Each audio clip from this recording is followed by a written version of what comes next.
We return now to our top story, the ongoing peace talks in Ukraine. And joining me to break it all down is Diane Francis, Senior Fellow at the Atlantic Council. Good evening, Diane. Thank you for joining us. You're welcome. So can I start with these comments from the State Department's Tammy Bruce? She says the US will no longer be mediators and that they will not fly around the world at the drop of a hat. Are we heading towards America pulling out of peace talks completely, of pulling through on their threat? Well, you know, there's a lot of statements being made by a lot of different people, but what we do know has happened is that this mineral rights deal between the United States and Ukraine has been signed. It's agreeable to Ukrainians. It's quite beneficial in terms of security because obviously the Americans now have an economic stake in the rebuilding and redevelopment of Ukraine and its resources. And there's also some statements in there that make it very clear that the Americans agreed to that this was as a result of the invasion by the Russians. That's the first time they've actually come out and said it's the Russians' fault and so on. So essentially what we have happening now, and this doesn't end the shooting, unfortunately, necessarily, but it's a good step, is that the Putin has been told you've got as much as you're going to get, and the rest of it belongs to the West, and we're going to be doing business here. And the agreement apparently also doesn't discount the possibility that Ukraine can join the European Union. So on that level, it's good news. But on the other level, Mr. Putin has to abide by any truce and sit down at the table and talk to Ukraine about ending the shooting. So how should Kyiv read into comments like this when we talk about the US no longer being mediators, that they won't fly around the world at the drop of a hat? Obviously, they've also signed, as you mentioned, that minerals deal. Do you think Ukraine will still be worried about the US flip-flopping on a position? Well, the U.S., my understanding is the U.S. will still be talking and still be involved in trying to bring Russia and Ukraine to the table. But, you know, there's obviously, they have declared an interest in Ukraine's future, which is significant. They're not going to put boots on the ground, but this deal also doesn't preclude the possibility that European peacekeepers can come in to keep the peace once a truce is agreed to between both sides. And, you know, the European Union membership is very critical. And so that really means that I think the Americans want to hand off the Ukrainian problem, what's left of it, to Europe, to finance it, to give it humanitarian military aid. Although, after the deal was announced, Trump asked Congress for $50 million more in military assistance to Ukraine. So, you know, it's not a withdrawal altogether. It is a climb down, but it does solve, I think, part of the security issue. You mentioned military support for Ukraine. Where does that sit in terms of the future of that? I mean, do you think that we will see a future where the US completely withdraws military support from Ukraine while a war is still ongoing? And is that worst case scenario for Kyiv? Well, the U.S. has given no direct military support to Ukraine. They've certainly given hundreds of billions of dollars in money for weaponry and ammunition. I would think this could continue.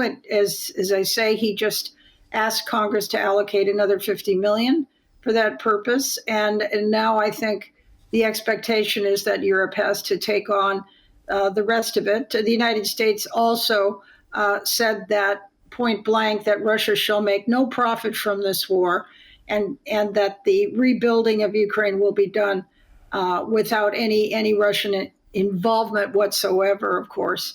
And so he's declared a line in the sand, and now it's up to Putin to determine whether he can keep playing games by calling truces and then breaking them. I want to play a quick soundbite from President Trump just in recent weeks. Remember this?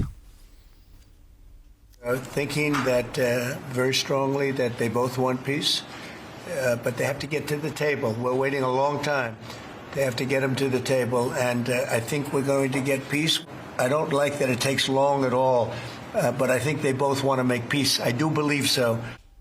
So he told us he would end the war in Ukraine fast. He told us Vladimir Putin there wants peace. Do you think Donald Trump and his administration, they really are starting to feel like this is harder than he might have thought at the beginning? Well, Donald Trump was wrong to assume that Putin wanted peace. Putin started the war. Putin wasn't defending his homeland. He started it, and he wanted to take over all of Ukraine and as much of Poland and elsewhere as he could. So what he's now done, Trump, is he's abandoned this ridiculous notion that Putin even wants peace, and he has been quite upset by the fact that Putin has, talked about truces, declared truces, and then kept killing innocent Ukrainian civilians. And so, this is coming down to a point now where the Americans have declared an interest, a security arrangement, an economic arrangement with Ukraine. The Europeans have to take the handoff, and now it's going to be different. There's more pressure on Putin than before. It will be very interesting if Putin continues to play this game.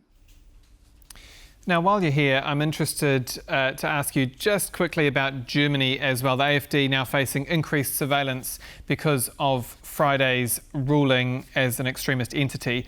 In your view, is this a big deal? What does it mean in practice?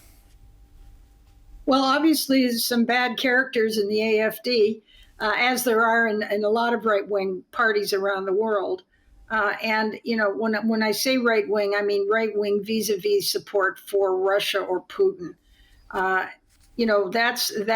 That's obvious, and so that's what's happening.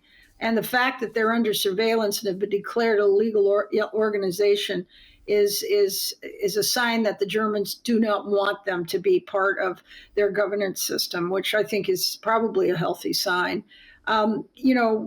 There are right of center parties all over Europe and all over the world, but very few of them are openly pro-Putin, with the exception of Hungary, which, frankly, I think should be kicked out of the European Union. And what could this mean for, talking of the US and talking of Germany-US relations? And I ask that because just before we went to air, Marco Rubio, the Secretary of State, put out a statement noting that, quote, Germany just gave its spy agency new powers to surveil the opposition. That's not democracy, it's tyranny in disguise. What do you make of that?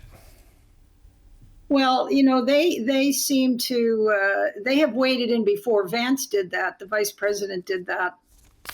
Waded in before because they just didn't like the political correctness that they saw in some of the other countries where anybody right of center, and they don't have to be pro-Putin, but anybody right of center, is considered a scourge and a problem.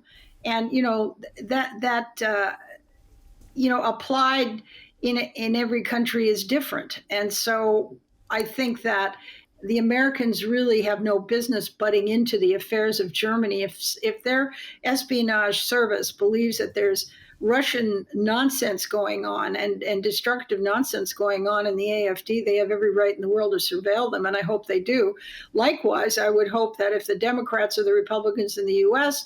had members that were fiddling around with the bad guys, they would be surveilled. So the Americans have a habit of A, not doing their homework internationally, and B, wading in even though they haven't. Diane Francis, Senior Fellow at the Atlantic Council. Always a pleasure to have you with us. Thank you again for your time. You're welcome. Anytime. And that's all for World News tonight. Do stay with us here on TVP World. I'm Aaron Darman. Good night.